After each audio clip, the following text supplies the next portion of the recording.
Good morning all. We are quorate. So thanks.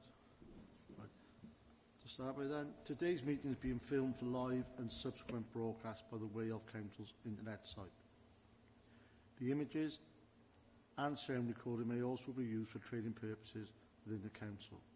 As you will see from the agenda papers, generally the public seating areas are not filmed. However, by entering the meeting room and using the public seating area, you are consenting to be filmed and to the possible use of these images and sound recordings for webcasting and or training purposes.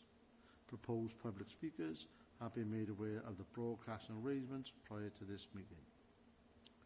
Would members please use their microphones to contribute to the meeting, and please remember to switch off the microphone when you have finished.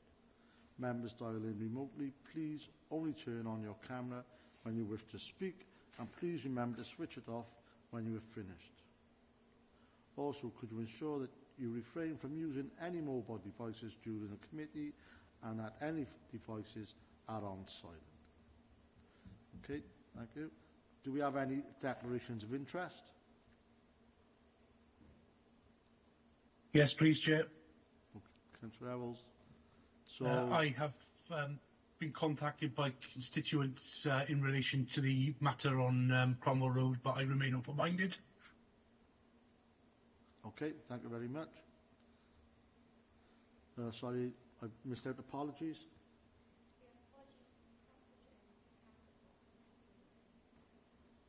Okay, thank you. Minutes of the last meeting, which are on page 3. I don't intend to go through them page by page. Does anybody have any matters arising?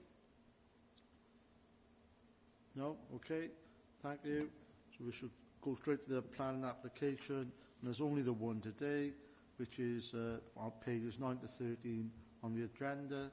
It's from the Lisreddy ward, and it's number 23/0749, and this will be presented by Joanne, I take it, although it doesn't say. Yeah. Morning all, and thank you, Chair. Okay, the item is 230749 10A Cromwell Road. It's a retrospective application for a dormer roof extension. It's been called to the Planning Committee by Councillor Morris, who's concerned specifically with the impact on the adjoining occupier. The site is hatched in blue on the Ordnance Survey plan. I'm not going to attempt my cursor because there's a delay, but hopefully you can see that. On the aerial shot, it's on the junction of Slade Street and Cromwell Road. It's the end of the terrace. You can see it's slightly different to its neighbours in terms of the roof form. This is the proposed side elevation. I say proposed, but as I said at the start, this is retrospective, so the works are substantially complete on the site. This is looking from Slade Street, and you'll see the dormer roof extension on the back roof slope here under my cursor. And this is the rear elevation. So what the dormer roof looks like from the rear garden of the site. This is a floor plan of the roof space, and the dormer is at the top of the drawing there. You can see it adds to the floor space of a bedroom in the attic. And because the dormer has been substantially completed on site, we've got some photographs taken from what are effectively the public vantage points. So that's from Slade Street. You can see, because of the design of the unit with that two-storey rear element, views of the dormer are obstructed from public vantage points. So you don't see all the dormer from the public highway, and that has a significant impact in terms of visual amenity, because you cannot see the full mass and bulk of it, and therefore it diminishes the impact overall. This is a street view image that we've taken before the dormer was completed. So I'll just go back a second. So there it is now, and as it was previously. This is also a Google image street view before the works were completed, taken from Cromwell Road. It shows the property on which the dormer is sited is different to its neighbours. It turns that corner, turns that junction. But the dormer, because of its siting, is not incongruous in officer opinion. It's not particularly prominent, although, as I said before, you can see elements of it. These are views taken from the neighbour's rear garden. Some of these images are provided to us by the neighbour. So you can see the dormer is substantially complete. They appear to have used a slate or imitation slate tile hanging in an effort to try and match up the colour of the roofing materials on the walls of the dormer. It's not permitted development. But as members will probably know, many dormer roof extensions, particularly on rear roof slopes, are permitted development, and there's no reason to think that this site wouldn't have had permitted development rights. However, this dormer is too large, i.e. it's too close to the eaves to be permitted development in this particular case. Concerns specifically in relation to the neighbour are the impact on privacy and overbearing effect. So dormer roof extensions, by their very nature, tend a high level. But what we can see here is we already have a first floor bedroom window. Will my cursor take you to it here? So we've got a lot of mutual overlooking between these neighbours already. That's an established setup. The neighbours also expressed concerns regarding a first floor bathroom window, which is on this rear two-storey extension, and is they face one another. So we've got some images here. So this is taken from the neighbour's bathroom window. The neighbour has expressed concerns with the impact of the dormer roof extension on the bathroom window. There are a couple of matters that members need to bear in mind. One, it's a bathroom window, so it's not a habitable room for the purposes of our supplementary planning guidance. Two, it's obscure glazed anyway. And three, it's a top hung window. So intervening views between the dormer roof extension and the bathroom will be very limited and certainly not of demonstrable adverse effect on the neighbour. The neighbours also expressed some concerns in terms of overbearing effect on their property generally. This is a view taken from a roof window or a roof skylight. Officers don't consider that to have an overbearing effect. Let's go back a sec. And generally the dormer roof extension, we feel there are elements of it that, had we had an input, perhaps could be better designed. However, when considering the scheme as built, officers are of the view it is not of demonstrable adverse impact on visual amenity or neighbouring amenity.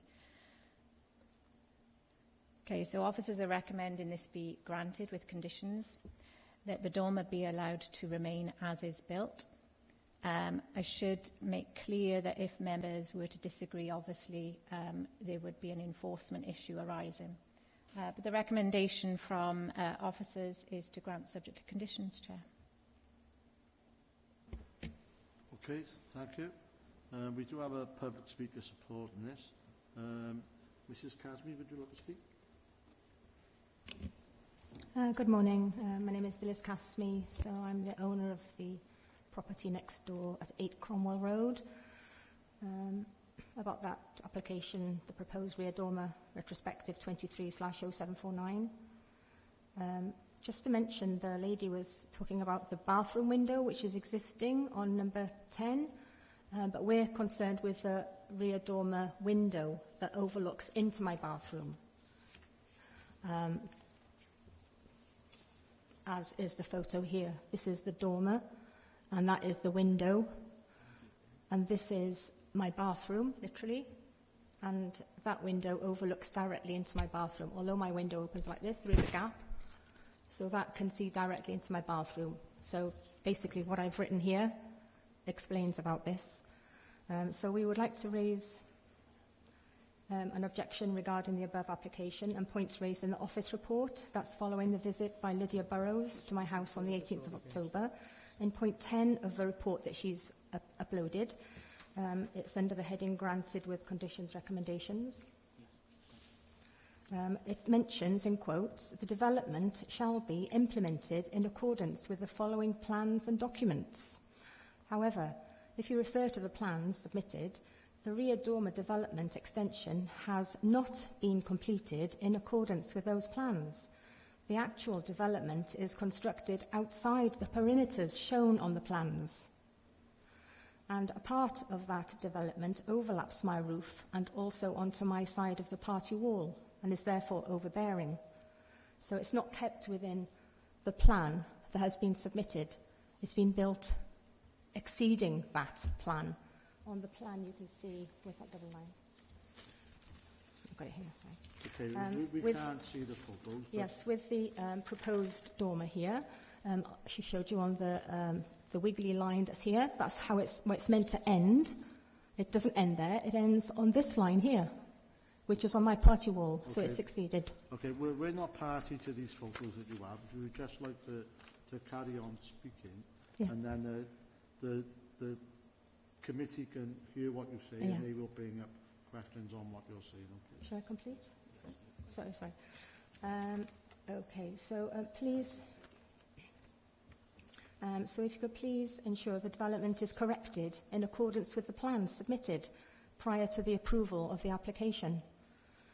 Point 7 in that same report, I do understand that my bathroom is not a habitable room. Nonetheless, it is a personal and private space and where we are at our most vulnerable.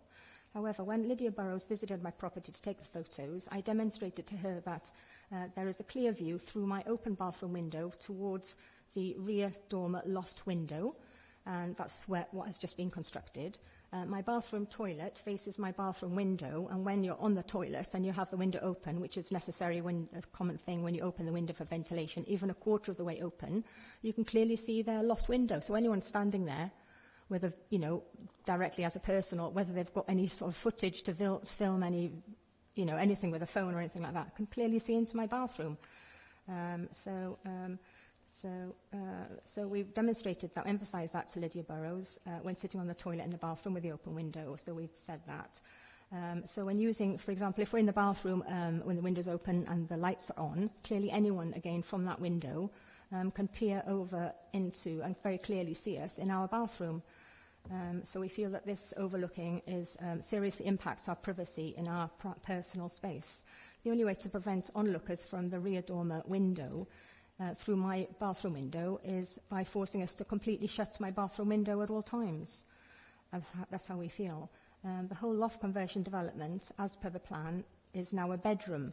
And according to that plan you can see online, they've already put in 4 large skylight windows into the roof, which allows a lot of daylight and ventilation into their loft bedroom.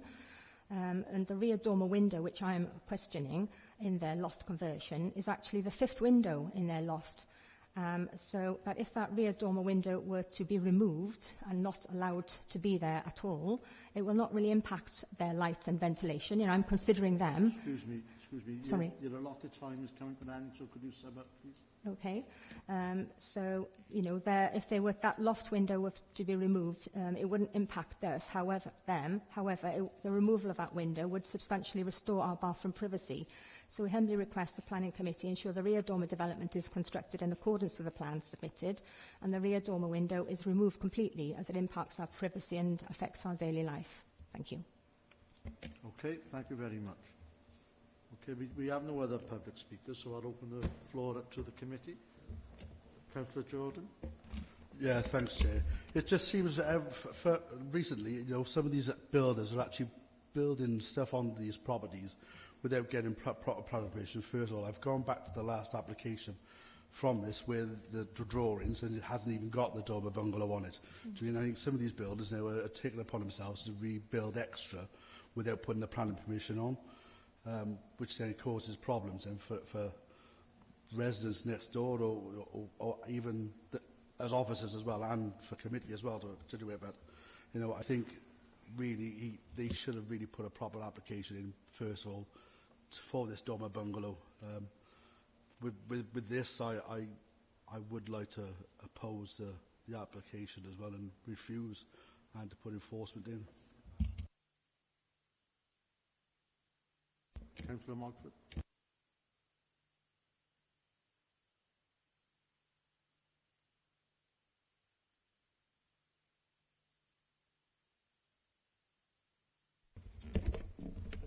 Let me use yours. Sorry for that. I had this problem last time.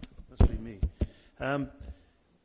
It's a little bit concerning that we haven't followed the plans submitted. Joanne, could you give some feedback to us on the relevance of whether the plans have been followed, given that this is a retrospective? Okay. It's retrospective, so what you're considering is what is built. Okay, so what we see on the photographs is what we are considering. The public speaker is right. The plans, we've had some issues with the plans being or accurately portraying what has been built. We're working through those and we will not issue any decision until we're entirely satisfied that the plans correctly show what is on site.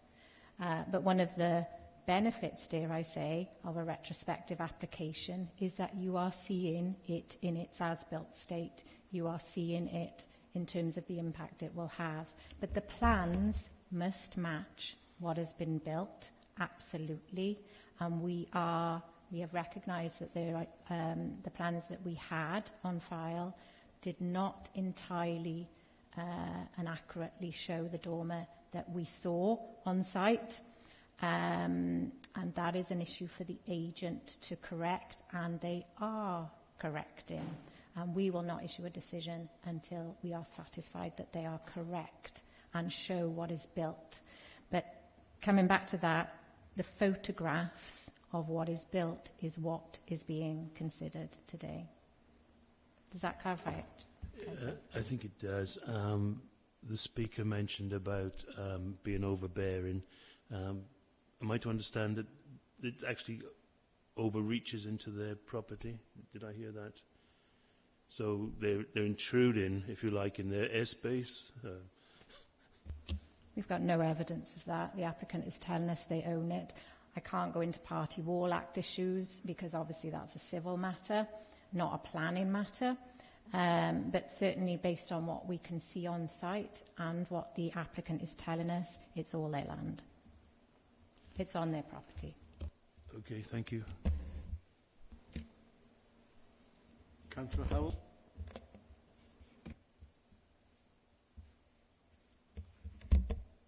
Thanks, Chair. I think Councillor Screen's hand was up before mine, if I can. I've just noticed that, but while you're on screen, you might as well go ahead. No problem. Thanks, Chair. Concerned that we are being asked to approve something on condition to a plan that we haven't had sight of. Firstly, I wouldn't have expected this to come to the committee or to reach a decision until such time as an appropriate plan had satisfied officers that was the same as what was being built on site. The overbearing issue seems to me to be in the neighbour's loft, where the loft window is very close to the dormer window. So that stops significant light entering into the neighbour's property there next door through that loft window, and the sun sort of sets and rises sort of east and west of that. So it does have an impact. And I just echo Councillor Jordan's concerns, really, that an application was submitted 12 months ago, and had neighbours not reported this issue to us, the builder would have just got on and done what he'd like, and that is a flagrant breach of our planning rules. And there was an acknowledgement from Joanne that we probably would have looked to have had an input into this design, had the council officers had an opportunity, and we would have ended up with something different. So my view is this application should be refused on that basis and enforcement action should be taken. Thanks, Chair. Thank you, Councillor Edwards. Councillor Screen. Yeah, thank you, Chair. Two concerns I've got, and I'm new to the planning committee, but first of all, the retrospective planning application. I feel that if this had gone through a proper planning process, then some of these issues could have been perhaps sorted out before the development took place. So I'm very concerned about that. And secondly, just looking at the colour of the dormer, which is a dark grey, trying to match the tiles, it does seem to me that particular colour does make it stand out, in a way I don't think is very aesthetically pleasing. But there we are. Thank you, Chair. Thank you. Councillor Reynolds.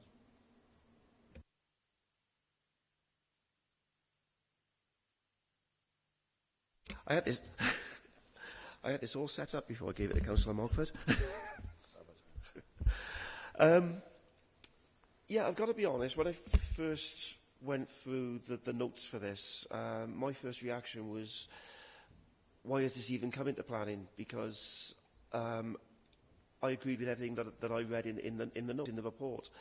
Now, having heard the speaker and heard some of the other information, I think it's made me realise how important these meetings are, because can I just clarify first of all that the window we were looking at, the bathroom window, isn't the one that the speaker was talking about? So have we got any pictures of that bathroom window? Councillor Reynolds, That's just my first question. It is the one I showed. It's the same window. Sorry, you're not allowed to speak again. I'm sorry. I think the window that John Evans is on about is exactly the same window as the speaker was on about. Right, okay. The other thing that really concerns me, it's already been mentioned, but I just want to echo those concerns, is the fact that the builders have obviously gone over and beyond what the planning application specified. And I think as a planning committee, we're on very dangerous ground if we just allow that to go through and just rubber stamp it. It's giving builders carte blanche to put in an application, then totally ignore that application and then do more or less whatever they want. It is a real concern that we're being asked to approve something because it's already been built, which is almost like the easy option, but what's been built isn't what was planned and what was agreed. So I do think we're on dodgy ground on this one, and I'm starting to feel now that rather than just rubber stamping this, which was my original thoughts when I read the report, I'm now starting to think we do need to take enforcement action on this one. Thank you, Chair.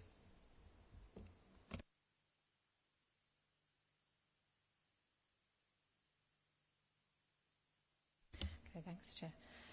Okay, it is retrospective, and people often undertake development not realising they need planning permission. It's not an offence, and it's not a good reason to refuse planning permission, in my opinion. We have to consider the development based on its merits. If you have concerns, legitimate planning concerns about what has been built, then that's fine.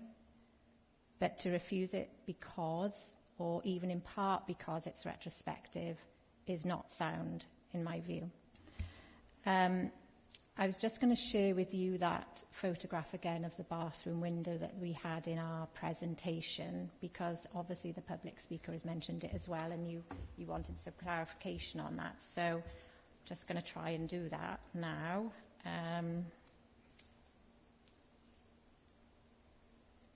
If I can. Okay.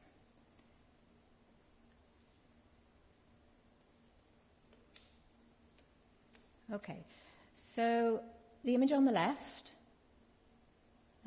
is the neighbour's bathroom window with the top hung element ajar. The dormer you can just see through the open window. Okay, and this is what the public speaker is concerned about. But as I advised, a bathroom window is not a habitable room for the purposes of our supplementary planning guidance. And then add to that the fact that it's already obscure glazed. We already have, putting it into context, a lot of intervening overlooking, which I showed committee on a previous slide. Bear with me.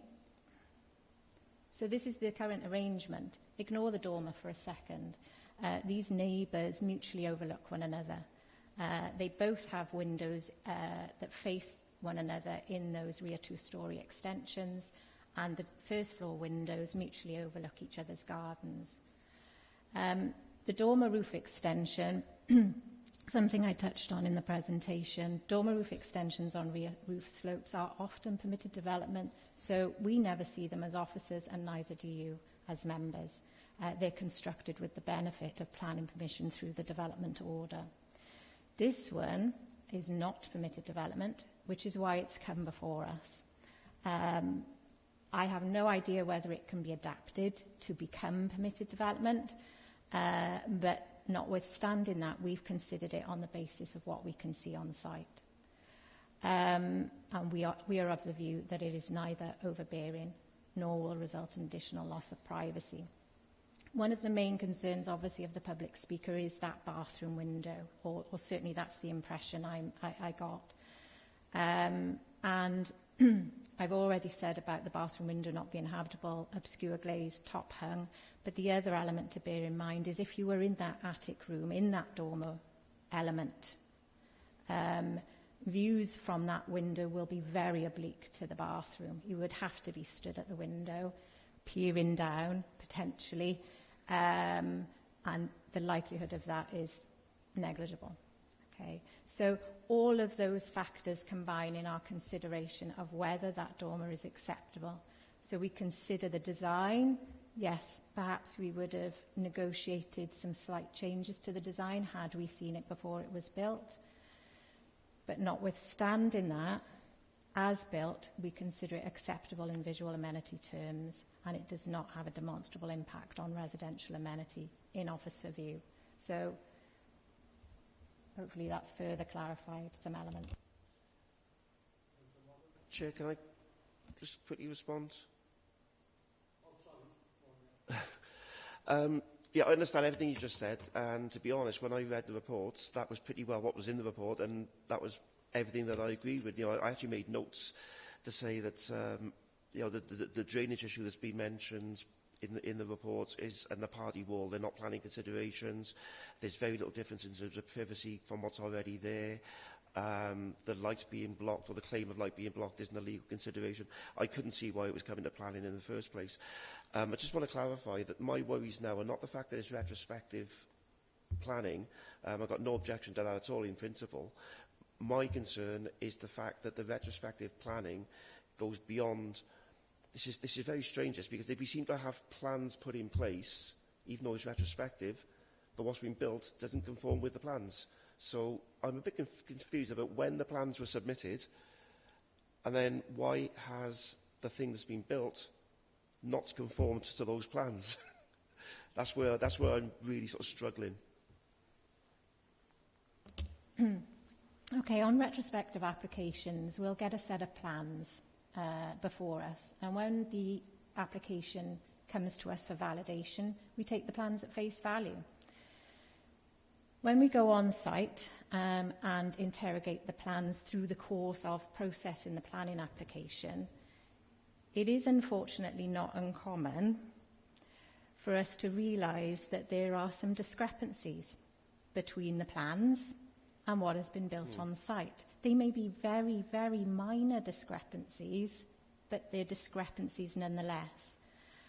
We will then have to raise that with the agent. So it is, to all intents and purposes, an agent error when drawing the plans. And like I say, it's not entirely uncommon. Okay, it's something that officers often have to pick up. On this one, because it's a retrospective application, we know what they want us to consider because we're looking at it. We've seen it. We've seen it from the neighbours. We've seen it from the applicant. We've seen it from the public viewpoints. But we will not issue a decision until the agent has corrected those minor discrepancies with the plans. Okay, so no decision would be issued until we are satisfied the plans are entirely accurate. Now, the discrepancies, for example, that we've picked up on this one, are the way in which the section portrays the neighbouring property. So not entirely relevant to the dormer. So they've shown a side elevation with the dormer and a section of the roof of the neighbour's property, which you'll see is more or less the same as the applicant property, but they've shown it incorrectly. Okay? It's not a major issue, but we want it to be right. Okay? Another discrepancy we picked up during the course of considering the application was how close that rear face of the dormer had been shown to the eaves. So the agent had drawn it slightly further up the roof slope than we observed on site, and we asked him to change it, which he has done. He's corrected that. Okay. The other discrepancies we picked up on the plan was the way he'd shown the window in the dormer. You know, the way the window is designed. And also, he'd shown it slightly incorrectly in terms of where it was positioned. Very, very minor, but nonetheless discrepancies that we had noted. And he has been asked to correct those. He's corrected the window already. So when I talk about discrepancies, I'm not sort of suggesting that they're major in any way. Those were the extent of the discrepancies we've detected. The agent has already corrected the vast majority of those, and we're just waiting for him to correct that sectional detail. That's it. That's it, Chair. Okay, thanks. Okay, thank you. Councillor Margaret. Yes, Joanne, you used the word negotiated. You said now this is built, you would have negotiated something different if you'd had earlier access. Negotiated is quite a weak word, because what's the outcome of a negotiation? You know, it can be win or lose, no change or significant change. So I'm a bit concerned about your use of the word negotiation. Can you give a stronger word? Would you have insisted on changes, or would you just said, it'd be nice if you changed it, but if you don't, it doesn't matter? So a stronger word than negotiation, please. I'd always use the word negotiation. I mean, where the principle is acceptable, such as this, so a rear dormer per se, the principle is entirely acceptable.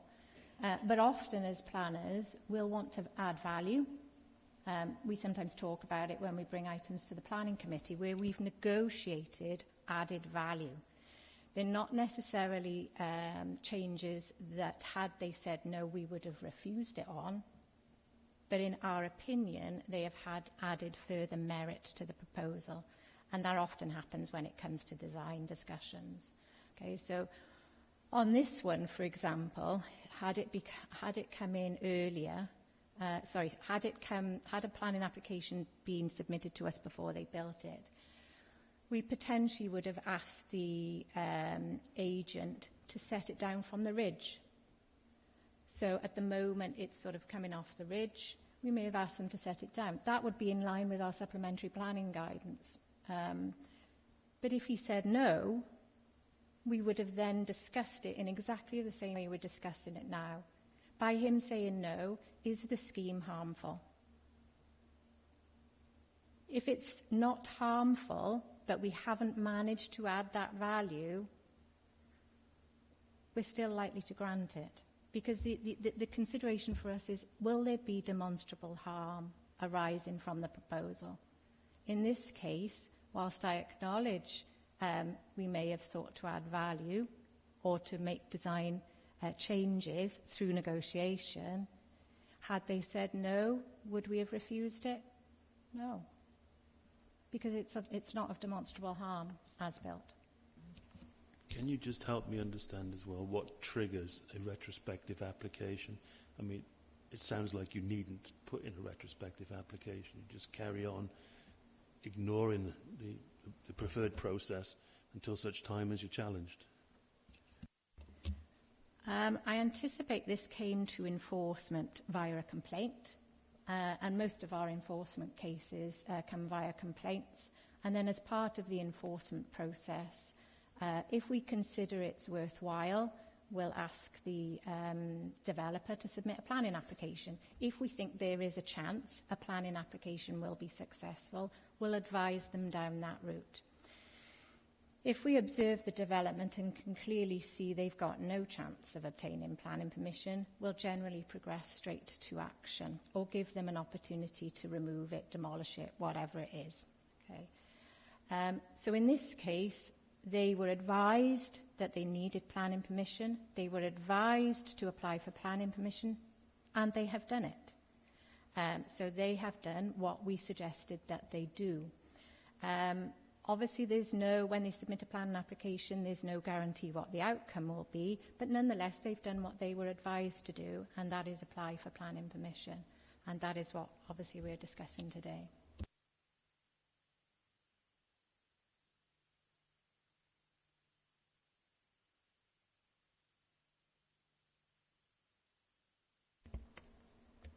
While you're thinking, Chair, Councillor Howells made a point, which I've just forgotten.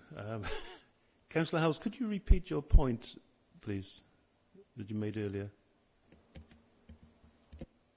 Yeah, thanks. I think it was about the. Sorry, it was about that the planners hadn't yet come to themselves to a decision.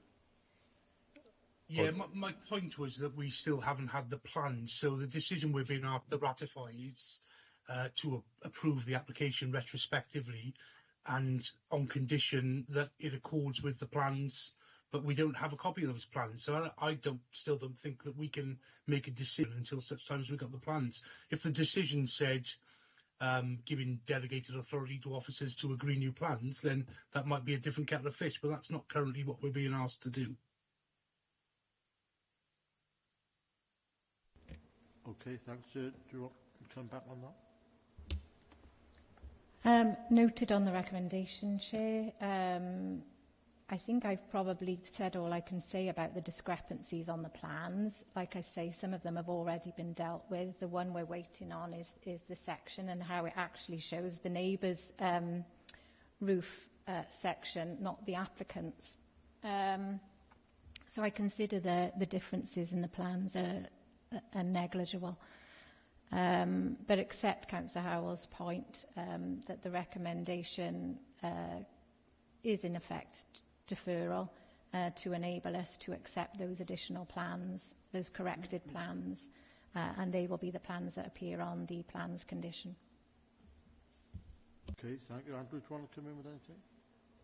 Yeah, thank you, Chair. Just to clarify, as Joe said, members, the resolution probably is technically incorrect, even though we are considering what's before us. Is that acceptable or not?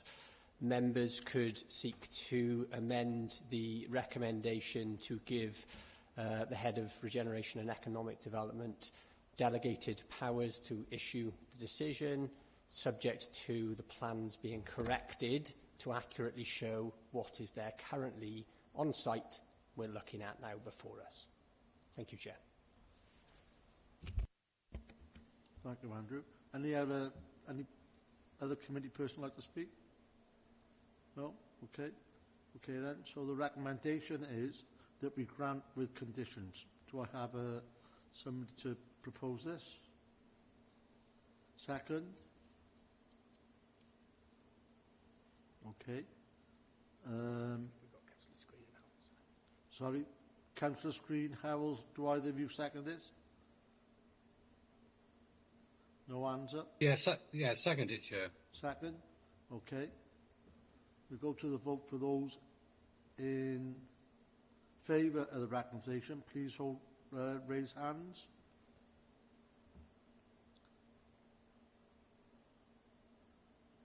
So that's 1, 2, 3, 4. And those against, please raise hands. 1, 2, 3, 4. And this is the first time we've had to do this as a chairman. I have to now have the casting vote. And I will cast in favour of the proposals. Sorry?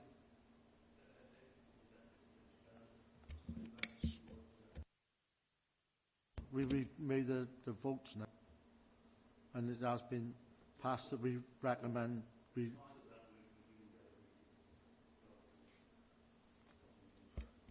we won't issue the decision until we're satisfied that the plans are correct.